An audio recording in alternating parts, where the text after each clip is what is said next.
just relax while Daddy reads you a story. A little mouse lived in a tiny house which she lovingly furnished with little things. Usually her alarm clock went off early in the morning because she had a lot of things to do. But she hoped that this day would be different. The little mouse hopped out of her little bed, slipped into her robe, and scurried to the big window. Oh, how beautiful, she thought. The sun is shining and there isn't a cloud in the sky. I'm going to use this day to finally do something really nice for myself. She opened the window, took in a breath of summer air, and thought about what she could do with her day. I'd like to spend the day by the lake, doing the things I really enjoy. That would be great, she thought. But then she was jolted from her thoughts by the hustle and bustle in her neighbor's garden. She recognized Eugene the badger, who looked like he was preparing for a garden party. Good morning, little mouse, called Ulrich when he saw her. Judging by your confusion, we must have forgotten to let you know that we were having a big party today. There's going to be a lot going on. We'd love it if you came, too, of course. Maybe you could bring your delicious apple pie that we all love so much. The little mouse smiled and nodded. She looked at her watch and thought, well, it's still early, so I'll have a little time to make it to the lake later. She hurried to eat her breakfast and washed her face so she could go to the market for the fresh apples and other ingredients she needed for the pie. When she had gotten the eggs and milk and apples and placed them in the basket of her bicycle, she went home and set about preparing everything for the pie. But as she did so, she remembered that she had lent her pie pan to the squirrel family. Oh dear, now I have to go out again, she thought, annoyed. In a flash, she jumped back on her bike and went to pick up the pan, revealed that the squirrels were home. She turned to leave with her pan when one of the squirrels called out to her. Can we show you our new swing? Said the young squirrel. The mother looked at the little mouse expectantly and proudly.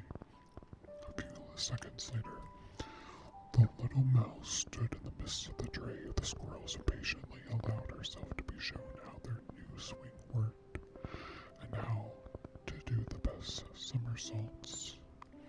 Again, the children squealed.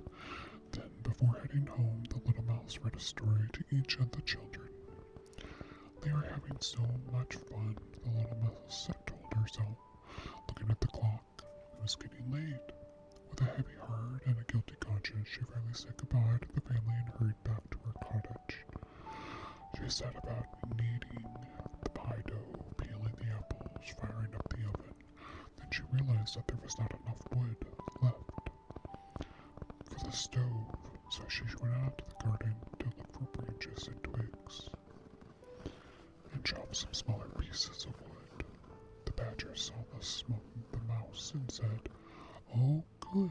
We're going to have a bonfire at the party. Could we have some of your wood? I won't have time to gather any today. Little Mouse didn't hesitate and handed her neighbor the wood she just chopped. I'll just gather some more for myself then, she thought. When the stove was heated and the pie was finally in the oven, she calculated that she could at least spend the afternoon at the lake. But first, all the dishes had to be washed. I really can't leave the house like this, she thought. So she set to work washing the bowls, spoons, plates, and cups. Then the doorbell rang. Who could that be? Thought the little mouse. Looking at the clock, oh dear, it's already 3 o'clock in the afternoon. Mary the shrew was standing outside her door carrying a picnic bag. I'm just on my way to the lake and thought you might like to come along, she said. The little mouse looked into the kitchen and saw the sink full of soapy dishes and the timer on the stove. I wish I could, but I have a pie in the oven, so I can't leave right now, the little mouse said.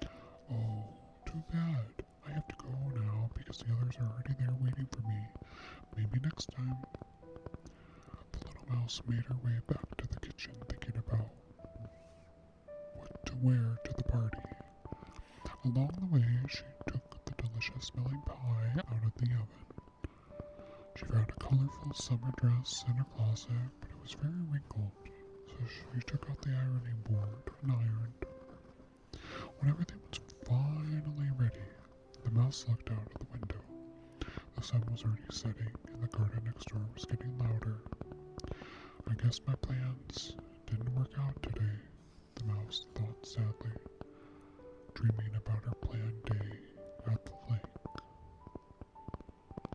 And that is the story of Think of Yourself, Little Mouse. Rosie the Flying Piglet.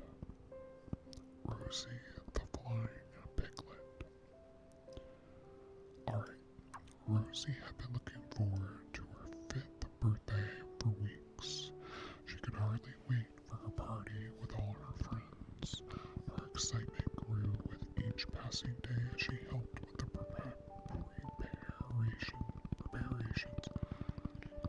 preparations. Rosie's mom baked the most delicious cake in the whole world and loved to try new recipes. It always smelled delicious in their house. For Rosie's birthday, she was making 3 different kinds of cakes: a chocolate cake, a cheesecake, and a strawberry shortcake.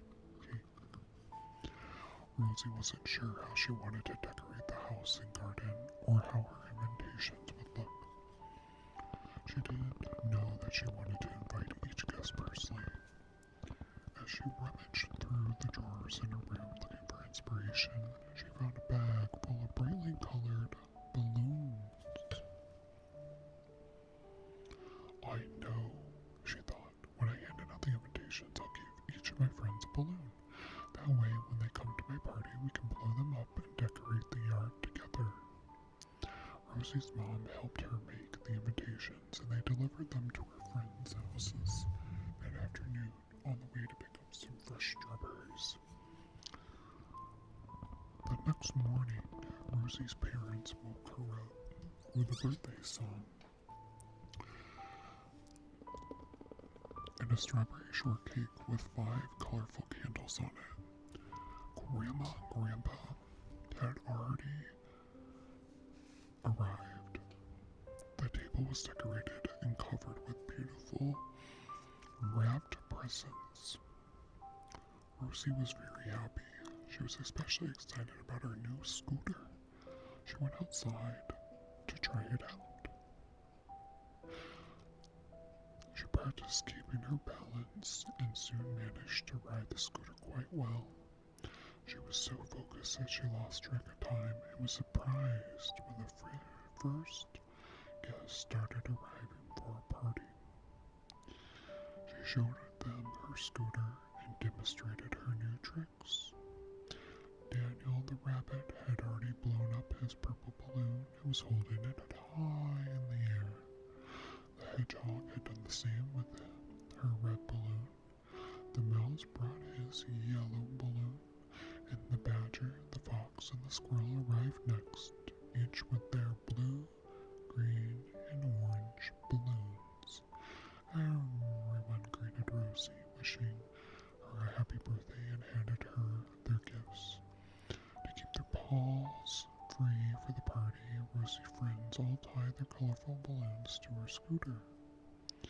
It had already had many colorful balloons attached to it when the mouse came to tie up his, but then a strong gust of wind caught the balloons and swept the scooter, and Rosie, who had been standing on it, into the air. The mouse, who had still been tying his balloon string, was now clinging to the handlebars as they rose higher and higher. Before long, they were above the roof on Rosie's house. That's when they noticed Daniel had been swept up too. He was hanging onto the back of the scooter, and his ears were standing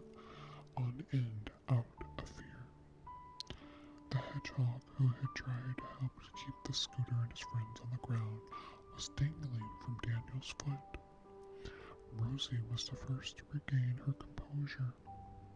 Hold on tight, I'm gonna pull you up, she said as she reached out her hoof to the rabbit and pulled him and the hedgehog onto the scooter. Safer than before, the four of them stood on the scooter as it continued to float above the village. They were able to relax a bit since they were no longer in immediate danger. Everything is so beautiful from up here, and tiny, said the mouse. But how are we going to get back down? The rabbit worried. Meanwhile, all the party guests were watching anxiously from below. Grandma and Mom were worried they would all fall. I've never seen anything like it, said Grandpa. We need to think of something, said Rosie's dad. The badger, the fox, and the squirrel were all pacing nervously. Just then, a tiny sparrow flew past the strange balloonist and noticed that something was wrong. He circled them several times and said, "You don't look very happy up here. Can I help you?" "We need to get back on to the ground, but I'm not sure how you can help. You're so small," said Rosie. "Just you wait," said the little sparrow as he puffed up his chest. With great flourish, he flew toward the red balloon and popped it with his pointed beak.